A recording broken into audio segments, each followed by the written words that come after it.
Kalau kita dengar kata Garut, apa sih yang langsung kepikiran? Mungkin dodolnya yang khas atau pemandangannya yang adem kan? Tapi gimana kalau saya bilang, di balik semua keindahan itu tersimpan cerita yang jauh lebih kelam soal keserakahan, penderitaan, dan juga perjuangan. Betul banget, sekarang ini Garut ya dikenal sebagai tempat liburan yang populer. Sebuah kota agraris yang kelihatannya adem ayem di Priangan Timur. Tapi citra yang tenang itu ternyata cuma lapisan luarnya aja. Di bawahnya ada sejarah yang jauh lebih rumit dan bahkan kelam. Nah, dari sinilah kita mulai masuk ke cerita yang beda banget. Ini adalah inti dari legenda Situ Bagendit, sebuah kisah yang diwariskan turun-temurun. Tapi dengerin deh, ini bukan sekedar dongeng pengantar tidur. Justru, ini adalah kunci buat ngebongkar masa lalu Garut yang sesungguhnya. Jadi, ceritanya tuh soal Nyai Bagendit, seorang janda yang super kaya, tapi juga super pelit. Waktu tetangganya kelaparan, dia cuek aja, nggak mau bantu sama sekali. Nah, sebagai hukumannya, tiba-tiba muncul mata air yang menenggelamkan semua hartanya. Dan jadilah danau yang kita kenal sekarang. Kedengarannya kayak cerita rakyat biasa ya, tapi apa iya sesederhana itu? Oke, untuk ngerti makna di balik legenda tadi, kita harus putar waktu mundur jauh banget. Kenapa? Karena Garut itu bukan daerah yang baru kemarin sore muncul. Wilayah ini udah jadi pusat peradaban Sunda dari ratusan tahun yang lalu. Coba kita lihat, dari zaman Kerajaan Tarumanegara, Garut udah jadi lumbung pangannya. Terus jadi bagian penting dari Kerajaan Sunda Pajajaran, sampai akhirnya Islam masuk dari Cirebon. Intinya satu, dari dulu daerah ini emang tanah pertanian yang subur banget. Dan status inilah yang tanpa disadari bakal jadi penentu nasibnya di masa depan. Nah, semua berjalan gitu terus sampai awal abad ke-19. Disinilah segalanya berubah total. Kekuatan kolonial Belanda datang dan ini jadi awal dari babak baru yang jauh lebih dramatis buat Garut. Uniknya, bahkan nama Garut itu sendiri lahir dari kesulitan loh. Jadi pas orang Belanda lagi nyari lokasi buat ibu kota baru, salah satu pejabatnya itu kena duri semak. Terus dia spontan teriak Kakarut yang artinya tergaruk atau kegores. Malah jadi nama daerah.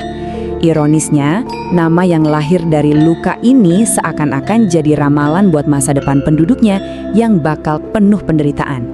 Di bawah Belanda, fungsi tanah Garut langsung dirombak. Tanah yang tadinya subur buat nanam padi untuk makan warganya, sekarang dipaksa buat menghasilkan keuntungan. Tapi bukan buat mereka, buat orang-orang di Eropa. Apa aja itu? Kopi, teh, dan kina. 3 komoditas ini yang mengubah Garut jadi semacam mesin ATM buat kolonial Belanda. Semua kekayaan alamnya dikeruk habis-habisan, cuma demi memuaskan permintaan pasar dunia. Dan puncaknya ya di abad ke-19 itu, sistem perkebunan raksasa ini dijalankan dengan brutal. Benar-benar mengubah tatanan sosial dan ekonomi Garut selamanya. Di balik tumpukan uang yang didapat Belanda, ada harga yang sangat-sangat mahal yang harus dibayar oleh penduduk lokal. Nah, ini dia kontrasnya yang paling jelas. Di satu sisi, Belanda emang bangun jalan, bangun pusat pemerintahan, tapi itu semua kan buat efisiensi mereka sendiri ya. Di sisi lainnya, rakyat Sunda justru kehilangan tanah mereka, dipaksa kerja rodi, dan hidup dalam kemiskinan. Jadi, pembangunan buat penjajah, itu artinya ya penderitaan buat yang dijajah. Sesimpel itu. Tapi, ya namanya juga sejarah, selalu ada polanya.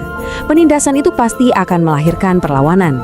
Dan penderitaan yang luar biasa di bawah kolonialisme inilah yang akhirnya jadi bensin yang menyulut api perjuangan kemerdekaan.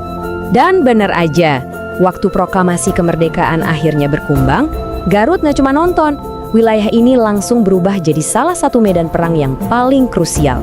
Ironis kan, pegunungan yang dulu bikin Belanda ngiler buat dieksploitasi, sekarang justru jadi senjata makan tuan. Lereng dan lembah-lembahnya itu jadi benteng pertahanan para pejuang gerilya, jadi jalur logistik rahasia, dan jadi tempat persembunyian yang aman. Oke, sekarang kita balik lagi ke awal, ke legenda Situ Bagendit. Setelah kita tahu semua sejarah penderitaan dan perjuangan tadi, apa ceritanya Nyai Bagendit masih kedengeran kayak dongeng biasa buat anak-anak? Kayaknya enggak ya. Pertanyaannya sekarang, apa sih sebenarnya pesan yang mau disampaikan oleh leluhur orang Garut lewat cerita ini? Nah, disinilah semua kepingan puzzle-nya nyambung. Coba deh pikirin, sosok Nyai Bagendit yang serakah, yang nimbun kekayaan sendirian sementara orang di sekitarnya kelaparan, itu bukan lagi cuma tokoh fiksi. Dia itu adalah cerminan dari sistem kolonial itu sendiri. Kekuatan asing yang datang, ngeruk semua hasil bumi dan ninggalin rakyatnya dalam kemiskinan. Dan desa yang tenggelam, itu bukan soal banjir beneran. Itu metafora yang kuat banget buat trauma bersama. Simbol dari hilangnya tanah warisan leluhur, terkikisnya budaya, dan hancurnya kehidupan gara-gara eksploitasi. Legenda ini adalah cara rakyat Garut merekam penderitaan mereka ke dalam sebuah cerita yang abadi. Jadi, lain kali Anda berkesempatan melihat indahnya Situ Bagendit atau megahnya Pegunungan Garut, coba deh ingat ini, yang Anda lihat itu bukan cuma pemandangan alam. Itu adalah arsip sejarah, sebuah pengingat kalau di balik setiap keindahan sering banget tersimpan kisah perjuangan. Nah, pertanyaannya, kira-kira cerita apa ya yang tersembunyi di tanah tempat tinggal Anda sekarang?